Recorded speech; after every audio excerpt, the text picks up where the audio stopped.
Alors, on a vu le sélection rectangle et ellipse. Alors, c'est assez simple, on l'a vu une fois.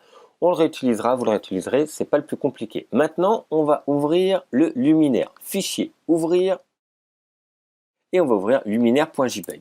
Alors là, si on regarde, il est constitué de d'une ligne droite, ici des formes, un peu d'arrondi, et ici arrondi avec l'ampoule. Il y a une autre méthode pour faire la sélection qui est bien, qui est l'outil de sélection rapide en fait, qui est le pinceau de sélection qui se retrouve ici dans la palette des outils. C'est un pinceau avec des petits pointillés, vous voyez. Il y aura la baguette magique également, ici, qui a la sélection par dispersion. Et là, le petit pinceau par sélection. En fait, le logiciel va automatiquement détecter la différence entre les couleurs. Si je zoome beaucoup, vous voyez, c'est bien du pixel. Hein. Les pixels, c'est des petits carrés de couleurs. Et le logiciel va détecter que là, c'est plutôt du bleu, et là du blanc-gris, et là du bleu foncé. Donc il va se dire, c'est que ça doit être en fait un objet différent.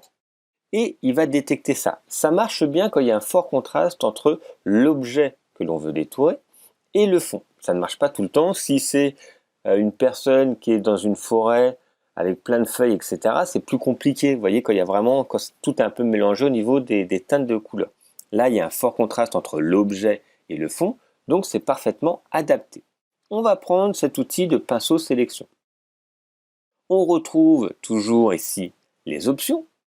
Quand je sélectionne un outil, je vous rappelle, on a les options au-dessus. Et on va jouer sur la largeur de l'outil. Vous voyez, il y a un cercle. On peut jouer ici pour réduire la largeur. Suivant ce que l'on va sélectionner, on a besoin que ça soit plus ou moins gros. Là, si c'est trop gros, il ne va pas détecter. Parce que si je clique, il va faire une sélection, mais vous voyez, de toute cette zone-là. Les commandes D pour désélectionner. Moi, ce que je veux, c'est faire quelque chose de précis. Donc, je vais faire beaucoup plus petit. Là, c'est un peu trop petit quand même. Ah, voilà. Je clique et je vais essayer de suivre au mieux l'objet que je veux sélectionner. Et vous voyez, automatiquement, il va détecter des pixels de couleur à peu près approchantes et il va nous faire quelque chose d'assez correct. Voilà. Hop, donc je vais au mieux.